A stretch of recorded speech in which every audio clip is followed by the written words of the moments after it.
एक बुजुर्ग औरत मर गई। यमराज उसे लेने आए। औरत ने यमराज से पूछा, आप मुझे स्वर्ग ले जाएंगे या नरक? यमराज बोले, दोनों में से कहीं नहीं। तुमने इस जन्म में बहुत ही अच्छे कर्म किए हैं, इसलिए मैं तुम्हें सीधे प्रभु के धाम ले जा रहा हूँ। बुजुर्ग औरत खुश हो गई, बोली, धन्यवाद, पर मेरी आपसे एक विनती है। मैंने यहाँ धरती पर सबसे बहुत स्वर्ग नरक के बारे में सुना है। मैं एक बार इन दोनों जगहों को देखना चाहती हूँ। यमराज बोले, तुम्हारे कर्म अच्छे हैं, इसलिए मैं तुम्हारी यह इच्छा पूरी करता हूँ। चलो हम स्वर्ग और नरक के रास्ते से होते हुए प्रभु के धाम चलेंगे। दोनों चल पड़े। सबसे पहले नरक आया। नरक में बुजुर्ग औरत ने जोर जोर से लोगों के रोने की आवाज सुनी। वहाँ नरक में सभी लोग दुबले पतले और बीमार दिखाई दे रहे थे। औरत ने एक आदमी से पूछा, यहाँ आप सब लोगों की ऐसी हालत क्यों है? आदमी बोला, तो और कैसी हालत होगी? मरने के बाद जब से यहाँ आए हैं, हमने एक दिन भी खाना नहीं खाया। भूख से हमारी आत्माएं तड़प रही हैं। बुजुर्ग औरत की नजर एक विशाल पतीले पर पड़ी, जो कि लोगों के कद से करीब 300 फुट ऊंचा होगा। उस पतीले के ऊपर एक विशाल चम्मच लटका हुआ था। उस पतीले में से बहुत ही शानदार खुशबू आ रही थी। बुजुर्ग औरत ने उस आदमी से पूछा, इस पतीले में क्या है? आदमी मायूस होकर बोला, यह पतीला बहुत ही स्वादिष्ट खीर से हर समय भरा रहता है। बुजुर्ग औरत ने हैरानी से पूछा, इसमें खीर है तो आप लोग पेट भर के यह खीर खाते क्यों नहीं? भूख से क्यों तड़प रहे हैं? आदमी रो रो कर बोलने लगा, कैसे खाएं? यह पतीला 300 फीट ऊंचा है।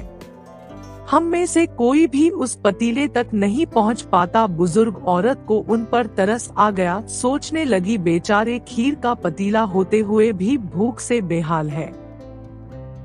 शायद ईश्वर ने इन्हें यही दंड दिया होगा। यमराज बुजुर्ग औरत से बोले, चलो हमें देर हो रही है। दोनों चल पड़े। कुछ दूर चलने पर स्वर्ग आया। वहाँ पर बुजुर्ग औरत को सबकी हंसने खिलखिलाने की आवाज सुनाई दी। सब लोग बहुत खुश दिखाई दे रहे थे। उनको खुश देखकर बुजुर्ग औरत भी बहुत खुश हो गई। पर वहाँ स्वर्ग में भी बुजुर्ग औरत की नजर वैसे ही 300 फुट ऊंचे पतीले पर पड़ी जैसा नरक में था। उसके ऊपर भी वैसा ही चम्मच लटका हुआ था। बुजुर्ग औरत ने वहाँ लोगों से पूछा, इस पतीले में क्या है?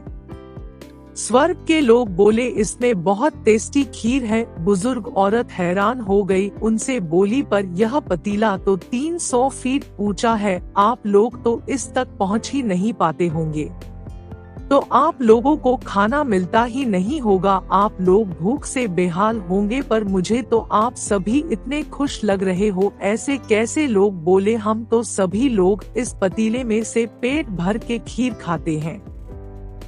औरत बोली, पर कैसे? पतीला तो बहुत ऊंचा है। लोग बोले, तो क्या हो गया? पतीला ऊंचा है तो यहाँ पर कितने सारे पेड़ हैं।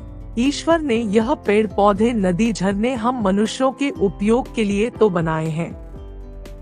हमने इन पेड़ों की लकड़ी ली, उसको काटा, फिर लकड़ियों के टुकड़ों को जोड़कर विशाल सीढ़ी का निर्माण किया। उस लकड़ी की सीढ़ी के सहारे हम पतीले तक पहुँचते हैं और सब मिलकर खीर का आनंद लेते हैं। बुजुर्ग औरत यमराज की तरफ देखने लगी। यमराज मुस्कुराए और बोले, ईश्वर ने स्वर्ग और नरक मनुष्य के हाथों में ही सौंप रखा है, चाहे तो अपने लिए नरक बना ले, चाहे तो अपने लिए स्वर्ग। ईश्वर ने सबको एक समान हालातों में डाला है, उसके लिए उसके सभी बच्चे एक समान है, वह किसी से भेदभाव नहीं करता। वहाँ नरक में भी पेड़ पौधे सब थे और वह लोग खुद ही आलसी हैं।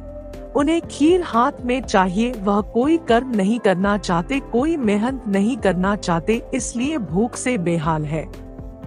क्योंकि यही तो ईश्वर की बनाई इस दुनिया का नियम है, जो कर्म करेगा, मेहनत करेगा, उसी को मीठा फल खाने को मिलेगा।